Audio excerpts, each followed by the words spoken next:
El libro de Apocalipsis, lección 3, los mensajes de Jesús. El propósito de la lección de esta semana es que el Evangelio de Cristo es una bendición que todos pueden poseer.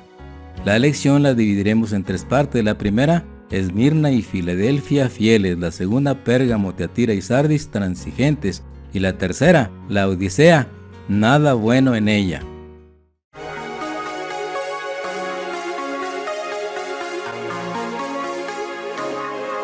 Frecuencia cristiana.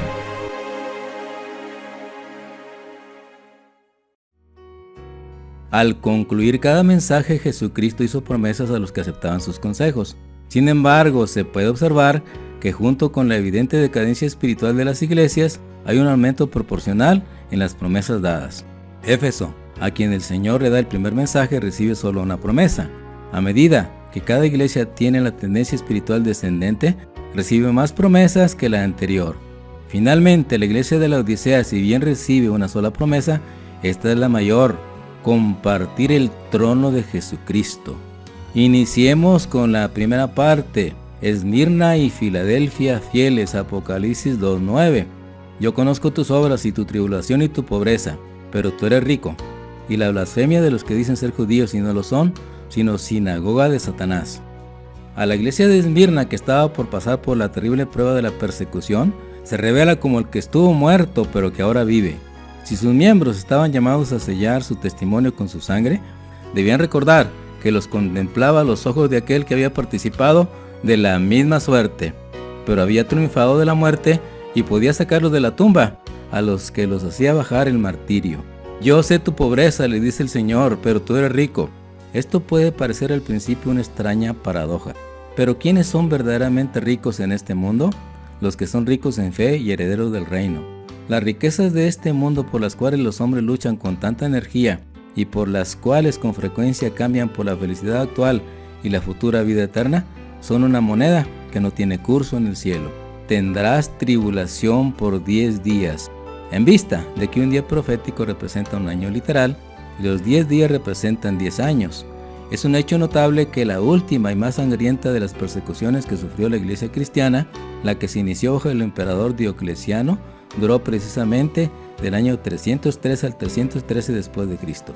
La promesa al vencedor es que no recibirán daño de la muerte segunda.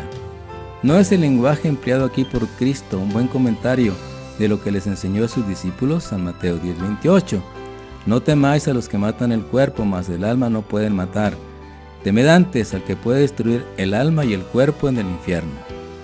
Los miembros de la iglesia de Esmirna podrían ser muertos aquí, pero la vida futura que se les iba a dar nadie se las podía quitar, y Dios no quiere hacerlo.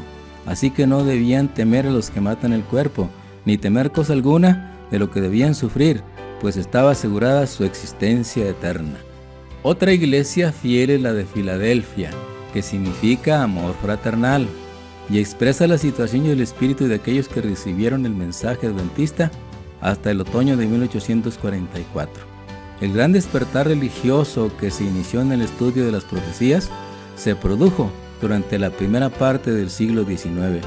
Hombres y mujeres de todas las organizaciones religiosas se quedaron convencidos de que se acercaba la segunda venida de Cristo. Al salir de las diferentes iglesias dejaron detrás de sí los sentimientos sectarios. Los corazones latían acordes mientras todos unían sus esfuerzos para dar la alarma a las iglesias y al mundo, y señalaban la venida del Hijo del Hombre como la verdadera esperanza del creyente. Dejaban de lado el egoísmo y la codicia y manifestaban un espíritu de consagración y sacrificio. El Espíritu de Dios acompañaba a cada verdadero creyente y su alabanza estaba en cada persona. Los que no participaron de ese movimiento no pueden comprender plenamente cuán profundamente se escudriñaban los corazones, se consagraban a Dios, y cuán grande era la paz y el gozo del Espíritu Santo y el amor puro y ferviente que sentían unos hacia otros los verdaderos creyentes. Por cuanto has guardado la palabra de mi paciencia, yo también te guardaré de la hora de la prueba que ha de venir sobre el mundo entero, para probar a los que moran en la tierra. Este versículo se aplica seguramente a los que no avanzan con el progreso de la luz de la verdad y se oponen a que otros creyentes lo hagan. A los tales se les hará sentir y confesar que Dios ama a los que obedecen su palabra y siguen el conocimiento de la verdad. Lo dicho a las primeras 3 iglesias no contiene alusión a la segunda venida de Cristo, pero con la iglesia de Tiatira había llegado el momento en que esa gran esperanza empezaba a amanecer para la iglesia. La siguiente etapa, la de Sardis, encuentra a la iglesia más cerca de este acontecimiento y se menciona la gran proclamación que ha de anunciar la venida de Cristo, y se impone a la iglesia el deber de velar. Llegamos después a la iglesia de Filadelfia, y la proximidad del mismo gran acontecimiento induce entonces al santo y verdadero a pronunciar la conmovedora declaración: «He aquí yo vengo pronto». De todas estas iglesias, Tiatira, Sardis y Filadelfia, se nota con más insistencia que va en aumento la proximidad de este gran acontecimiento, y se llama la atención a él en forma más definida e impresionante. Continuemos con la segunda parte: Pérgamo, Tiatira y Sardis transigentes. Apocalipsis 3:1. Escribe al ángel de la iglesia en Sardis, el que tiene los 7 espíritus de Dios y las 7 estrellas, dice esto: yo conozco tus obras, que tienes nombre de que vives y estás muerto. Pérgamo, desde Constantino 323 hasta el establecimiento del papado 538. Tiatira es la duración de la supremacía papal, 538 a 1798. Sardis son las iglesias de la Reforma Protestante, 1798 a 1844. El común denominador de estas 3 iglesias es una progresiva decadencia espiritual. Pérgamo, donde está la silla de Satanás. Cristo reconoce la situación espiritual desfavorable de su pueblo durante esa época. Durante ese período se estaban corrompiendo la doctrina de Cristo, estaba obrando el misterio de iniquidad y Satanás estaba echando los fundamentos de un estupendo sistema de apostasía, el papado. Es interesante notar que la ciudad de Pérgamo llegó a ser la sede del antiguo culto babilónico del sol. Las doctrinas que estaban presentes en Pérgamo eran las de Balaam y los nicolaitas. Estas llevaban a la idolatría espiritual y a una relación ilícita entre la iglesia y el mundo. Este espíritu produjo finalmente la unión de los poderes civiles y eclesiásticos que culminó con la formación del papado. Tiatira significa dulce sabor de trabajo o sacrificio de contrición. Esto describe bien el estado de la iglesia de Jesucristo durante el largo periodo del triunfo y la persecución papales. Esta era fue de espantosa tribulación para la iglesia cual nunca hubo. Mejoró la condición religiosa de los creyentes. Esta iglesia es la única a la cual se elogia por haber mejorado en las cosas espirituales. Pero así como la iglesia de Pérgamo, las circunstancias desfavorables no excusaban la existencia de falsas doctrinas. Sardis, el gran defecto que se le reprocha es que tiene nombre de que está vivo, pero está muerto. Esta iglesia había de oír la proclamación de la doctrina del segundo advenimiento. Esto implica que la doctrina del advenimiento sería proclamada y se encargaría a esta iglesia el deber de velar. El hecho de que no velasen no impediría la venida del Señor, pero si velaban, podían evitar que lo sorprendiera como ladrón. El día del Señor sorprenderá solamente a quienes no velen.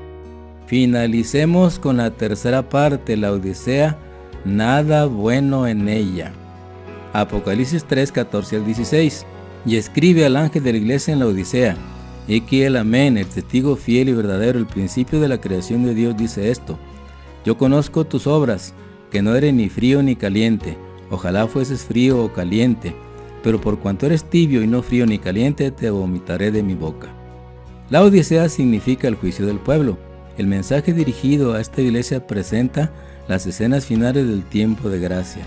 Revela un tiempo de juicio. Es la última etapa de la iglesia, por consiguiente, se aplica a los que han creído en el mensaje del tercer ángel.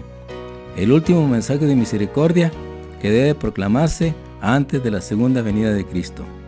Mientras se realiza la obra del gran día de la expiación y progresa el juicio investigador referente a la casa de Dios. Hay un periodo durante el cual la iglesia que aguarda observa como regla de vida santa y justa la ley de Dios. La acusación presentada contra los laodicenses es que son tibios, ni fríos ni calientes, carecen de aquel fervor religioso y de aquella devoción exigidas por su situación en el momento final de la historia del mundo y por el hecho de que resplandece la luz de la profecía sobre su senda. Esta tibieza se manifiesta por la falta de buenas obras, porque es el conocimiento de sus obras lo que induce al testigo fiel y verdadero a presentar esta terrible acusación contra ellos. En este mensaje se presentan 3 condiciones espirituales: la fría, la tibia y la caliente. Se han de considerar estas 3 condiciones espirituales que afectan a la iglesia y no al mundo. El término caliente evoca un estado de celo intenso, cuando todos los afectos elevados a la mayor tensión se encauzan hacia Dios y su causa y se manifiestan en sus obras correspondientes. Ser tibio es carecer de ese celo, es estar en una condición en que falta fervor en el corazón, en que no hay abnegación, no se lleva cruz alguna, no se testifica resueltamente por Cristo, y ninguna agresión valiente mantiene brillante la armadura. Lo peor de todo es que implica completa satisfacción con esa condición. Pero ser frío, ¿qué es? En ese estado no hay indiferencia, no hay contentamiento, sino una sensación de frialdad, incomodidad y falta de preparación. Se busca algo mejor. Hay esperanza para la persona que se halle en tal condición. Cuando una persona siente que le falta algo y lo desea, se esforzará por obtenerlo. El riesgo más desalentador de los tibios es que no sienten falta ni necesidad de algo. Resulta entonces fácil comprender por qué nuestro Señor preferiría ver a su iglesia en una condición de frialdad incómoda, más bien que una condición de cómoda tibieza indiferente y fácil. La persona no quedará mucho tiempo fría. Sus esfuerzos no tardarán en conducirla a una condición férvida. Pero si es tibia, corre el peligro de permanecer así hasta que el testigo fiel y veraz se vea obligado a rechazarlo. Por esto dice el Señor: yo te amonesto que de mí compres oro refinado en fuego, vestiduras blancas y colirio para que veas. El colirio es la iluminación del espíritu para poder ver nuestra condición de pobreza, ceguedad y desnudez espiritual. Las vestiduras blancas es la justicia de Cristo, y el oro refinado en fuego, la fe y el amor. Decidamos hoy nunca perder el primer amor, prepararnos diariamente para la inminente segunda venida de nuestro Señor Jesucristo y ser fiel hasta la muerte, y responder al llamado de Apocalipsis 3:20. He aquí yo estoy a la puerta y llamo. Si alguno oye mi voz y abre la puerta, entraré a él y cenaré con él y él conmigo.